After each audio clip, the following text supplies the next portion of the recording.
Halo Sobat Canvas, kita ketemu lagi di podcast Berani Berinvestasi bersama CGS International Sekuritas Indonesia. Dan kali ini kita akan ngobrol bareng salah satu analis kita dari sektor perbankan ya.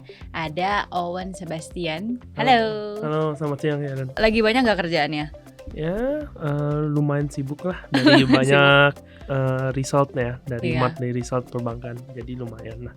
Oke, kita mau ngobrol dikit terkait dengan perbankan ya. Jadi mungkin sentimennya nih yang baru-baru ini, mungkin beberapa minggu lalu ya, di pertengahan Maret lah ya. Yeah. Ini kan untuk dari sisi Kemenq itu baru aja menempatkan dana tambahan ya untuk ke bank-bank BUMN nih, tambahan 100 triliun. Nah sebelumnya kan udah pernah juga ya.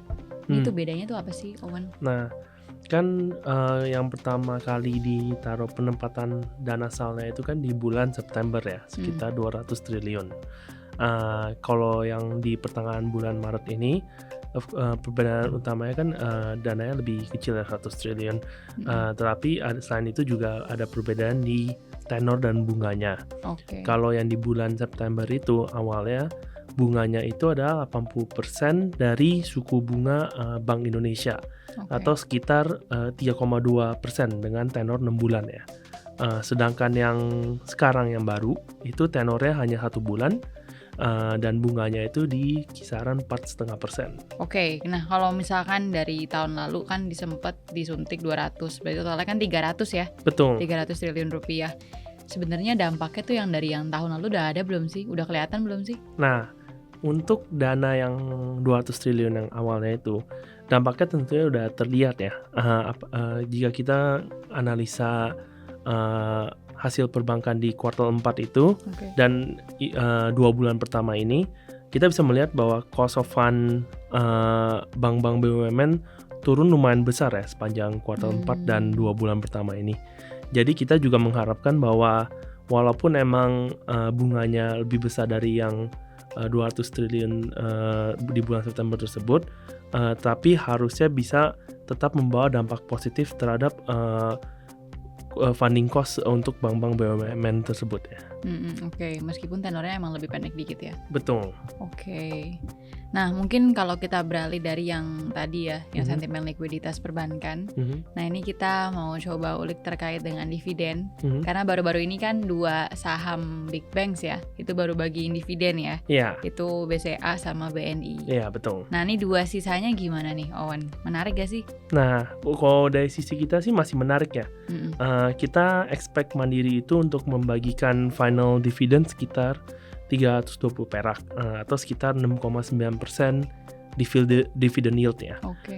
Sedangkan untuk BRI juga cukup menarik dengan final dividend payout yang kita harapkan tetap cukup tinggi, nanti akan diumumkan saat RUPS mereka. Dan kita prediksi dividend yield-nya itu untuk final dividendnya di sekitar 6% ya. Wow, di atas 5% ya? Betul, dua-duanya ya? Betul. Oke, berarti masih cukup menarik ya? Iya.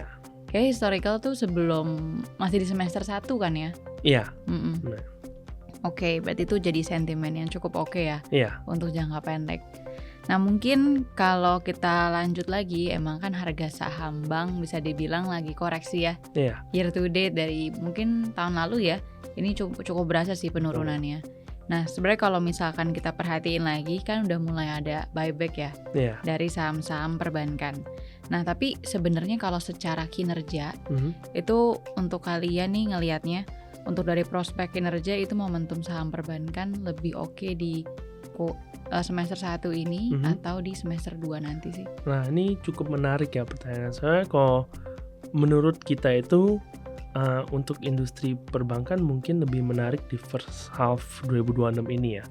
Karena seperti Sharon bilang ada momentum dari bukan hanya buyback doang, tapi juga perbaikan dari sisi cost of fund ya. Tentunya ada ketidakpastian dari sisi global macroeconomy dan juga external faktor seperti nanti desisi MSCI.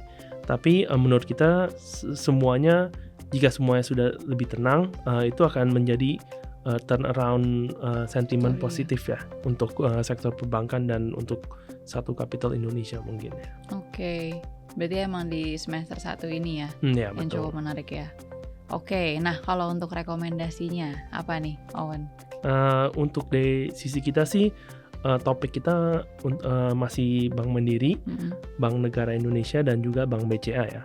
Dan untuk target price-nya itu untuk Bank Mandiri di sekitar 6.700, untuk Bank BNI di sekitar 5.300, dan untuk BCA itu masih cukup tinggi di 10.000 ya. Oke, semuanya masih tinggi semua. Betul. Ya. Oke, jadi emang sebenarnya cukup menarik sih ya. Di first half ini selain harganya emang turunnya signifikan, kayaknya emang banyak sentimen yang ngedorong ya. Betul. Oke.